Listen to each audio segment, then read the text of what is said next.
ईसाइयों में ईसा मसीह ने कहा मैं ईश्वर का संदेश वाहक हूं। वैसे ही मुस्लिम धर्म के जो मोहम्मद या जो है उन्होंने ये कहा था कि मैं अल्लाह का संदेश वाहक हूं, मैं ईश्वर का संदेश वाहक हूं। सब अपने आप को ईश्वर के संदेश वाहक बताते हैं, सभी धर्मों के। सब कहते हैं हम इस धर्म, हम उस ईश्वर के संदेश वाहक हैं, हम उस ईश्वर के संदेश वाहक हैं। लेकिन कुरुक्षेत्र की रणभूमि में भगवान कृष्ण कहते हैं कि वो ईश्वर मैं हूं। सब वाहक हो सकते हैं, लेकिन भगवान ने स्पष्ट कहा है मैं ही वो ईश्वर हूं।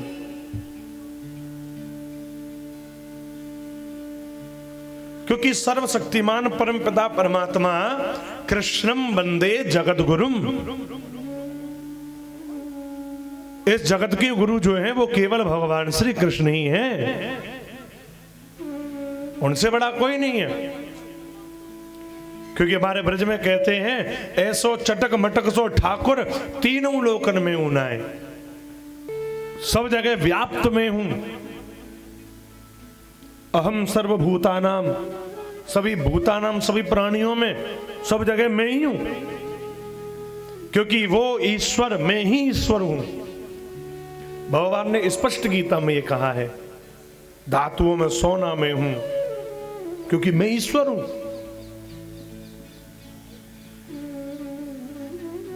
यही हमारा सत्य सनातन धर्म है। इसीलिए इस सत्य सनातन वैदिक हिंदू धर्म से बढ़कर के कोई अन्य पंथ नहीं है। सबसे श्रेष्ठ धर्म यह है सनातन धर्म। अन्य धर्मों में अनेक प्रकार के व्यभिचार बताए जाते हैं। किसी धर्म में कुछ किसी को मारा जाता है, किसी धर्म में किसी को मारा जाता है? जीव हत्या करना वहां के ग्रंथों में लिखा गया है, जीवों को मारो काटो खाओ। लेकिन हमारे ग्रंथों में, मैंने उस दिन आपको बताया था, एक मच्छर तक को मारने पे भी नरक की सजा बताई गई है। क्यों? क्योंकि जीवों पर दया करना हमारे सनातन धर्म ने सिखाया है। प्रत्येक जीव को जीने का अधिकार है, ये हमारे सनातन धर्म के ग्रंथ में बताते हैं। नहीं तो और ग्रंथों को, किसी अन्य धर्म के ग्रंथों को पढ़ लो आप, वहां पे तो लिखा रहता है इस दिन ये काट दो, उस दिन वो काट दो। जीवों की हत्या करते रहते, खामा का रक्त बहाते रहते, और उस समय कोई भी नहीं ये सोचता कि ये सब क्यों हो रहा है। मासूम बेजुबान जीव जंतुओं को मार करके अपने पेट का भरण पोषण करने वाला व्यक्ति इंसान हो सकता है क्या? देखिए, प्रकृति ने सबके लिए अलग अलग नियम बनाए हैं।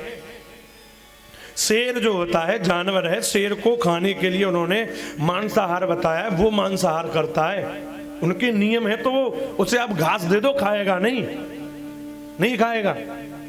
और गाय घास खाती है, अब गाय के आगे ऐसी उल्टी सीधी चीज पटक दो, वो नहीं खाएगी। उन तक के नियम है। शेर घास नहीं खाता, गाय मांस नहीं खा सकती है। एक इंसान ही ऐसा है जिसे घास फूस मांस कछू दे दो सबे खा जाए, और अगर वह समझावे बैठो तो तुम्हारी खोपड़ी खा जाए, तो वो ना छोड़े। समझावे बैठ जाओ तो वह खोपड़ी खा जाए, वो माने ना पर। क्योंकि इंसानों को समझाना बड़ा ही कठिन है। इंसानों को, इंसानों में क्या होता है, कोई नियम नहीं है, कोई सदाचार नहीं है, कोई नियम है ही नहीं। जानवरों तक में नियम है। एक बार कुत्तों में लड़ाई हो गई है ना, कुत्तान में भाई लड़ाई, बड़ी जोर की लड़ाई भाई। तो उन्होंने, जो गलती कर रहा था कुत्ता, वह कुत्ता तो कही चल निकल, अब आ मत जाना हमारी समाज में कभी लौट करके। वो दूसरा वाला भी ऐंठ के मारे चलो, हाँ नहीं आएंगे जा। ऐसा हो जाता है ना इंसानों में भी, अब मत आ जाइयो, हाँ ठीक है जा, भगा दिया कुत्ते को। अब कुत्ता जो भग गया वो अगले दिन फिर आ गया,